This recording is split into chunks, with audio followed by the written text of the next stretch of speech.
Ubisoft once used to be a juggernaut in AAA gaming. It had massive titles such as Prince of Persia, Heroes of Might and Magic, Anno, Assassin's Creed, and is now the absolute laughing stock of the gaming industry. It has tried to announce a game that takes place in Japan, something that many people that enjoyed the Assassin's Creed franchise wanted for decades. And they actually waited for someone else to do it in order to show that there's the profit. Because this is how AAA companies make products nowadays. They don't make product from the soul. It's like, hey, wouldn't it be cool if we actually did this? This is how people used to make products back in the day. No, it's like, but what if it's not profitable? That's the mindset. And, like, that's a mindset you want to have if you're making cars, if you're producing other types of consumer goods. But when you're creating art, when you're creating music, when you're creating video games and movies, if you have that mindset, you're set sail for fail. Like, do you think George Lucas, when he was making Star Wars, he was actually concerned about, like, is this going to sell? Like, let's get some focus group to watch it? Or was he, I generally have a vision. I really want to make a movie. Like, this is something that I'm passionate, and I want to create it, and it's something that I will enjoy, and I think that if I enjoy it, other people will enjoy it too. And that was the mindset of how movies were made back in the day. That is the mindset of how many video games, like World of Warcraft, was made back in the day. Like, you got people that actually were passionate about MMOs, and they were like, I think we can do it better. But it wasn't better as in sell more, it was like better as an experience for the player. And that's not the mindset that Ubisoft has nowadays. Ubisoft is like, but will it be profitable? Well, we don't know. Okay, if we don't know, we're not going to take any risks. And so they waited for Ghost of Tsushima, and that was pretty much like Assassin's Creed in Japan. It was kind of like if Ubisoft would have done it right. And they went like, wow, that's a lot of fans. There's despite the fact that the journalists were criticizing the lack of diversity in that game and they weren't criticizing the lack of diversity. They were criticizing the cultural appropriation. Yes, like another retarded concept. Like, cultural appropriation. Well, they managed to appropriate the fans. It turns out, you know what? I like my companies to be immoral. I like my companies to give the big fuck you to journalists. Like, literally everything that the journalists are concerned about. They don't like ass. They don't like tits. They don't like racism. Do the fucking South Park. And then make money, and the journalists will look at you with envy because they're poor and you're fucking rich. And your developers are wealthy as well. Like, I want to see those Chad developers just walking by the impoverished game journals that are getting fired, walking past the human resources that are getting fired, just like flounder their bling and all of their jewelry. That's what I want to see. And it's probably what I'm seeing in China right now with Mao Zedong making Marvel heroes and other games, right? That's how you spy these people. But unfortunately, that's not what happens. What happens is that they listen to them. But every now and then, like, a company doesn't listen, which is what happened with Ghost of Tsushima, and they managed to make quite a pretty penny. Their game didn't cost $400 million to make.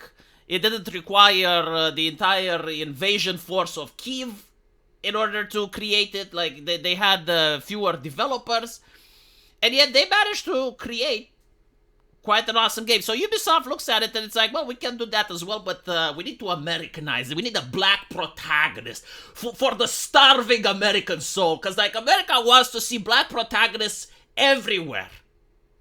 Which, it's fine. Like, no one is saying, like, don't make a black protagonist, but, like, if you're making a game in Japan, why can't you just be authentic to that? Like, why, like, out of so many things, like, why can't you make a Japanese protagonist? And maybe a woman with some big fat tits, that the Americans want to grope. Like, something like that on the screen, so the perverts can attract you. Because it turns out that perverts have money. Like the old right-wingers, they knew something. They went like, a lot of rich people happen to be perverts, and they have cash, and we want that cash. So in order to get that cash, we're going to give them some big fat cleavage. That's what Mass Effect and BioWare did, right? Like, you can have tits and you can have good story. You can have tits and you can have good gameplay. What is with this nonsense mindset that, no, we're actually going to declare war on anything titillating? Like, we are the pious ones. Like, we are the Christians that like furry shit. We are the Christians that like The Last of Us 2 sex scene. We're the Christians that like sex with demons in Baldur's Gate, and we're the Christians that like the bear shit. Like, can we stop it with that? Like, can we stop with the mental retardation of art? No, like, art is supposed to depict every single thing out of human nature, and sex is part of humanity. And while I'm not saying you should have porn, but maybe you can stop having all these androgynous looking women. Every single female character in the West, like, has to look androgynous. Why? Make her feminine. Give her a nice plump ass and some thunderous hips. This is what worked for DC Comics, worked for Marvel, worked up until 2016. Just do that. It's working for Asia right now.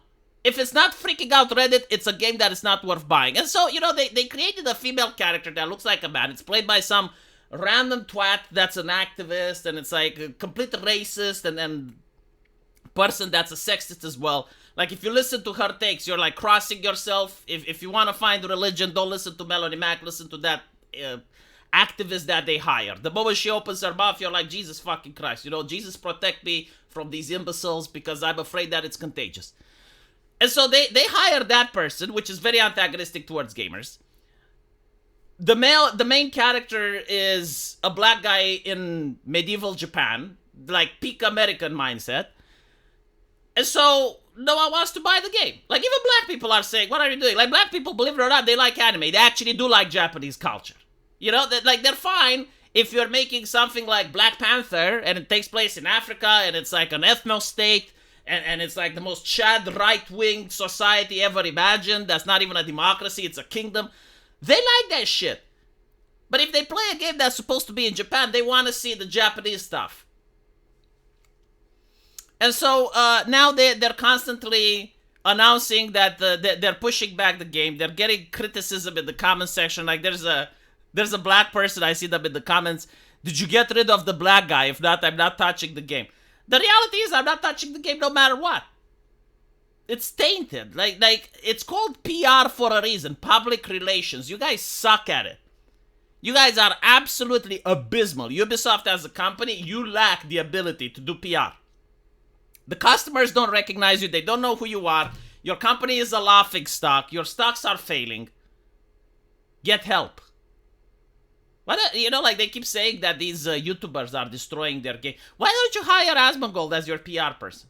I'm serious. Like, that's what I would do at this point. I'll be like, fuck it. Maybe there is a new era. Look at Zuckerberg. Zuckerberg is fucking doing it. Like, Zuckerberg is getting rid of all the censor and is getting rid of the entire progressive mindset. And it's like, okay, we're going to shift focus.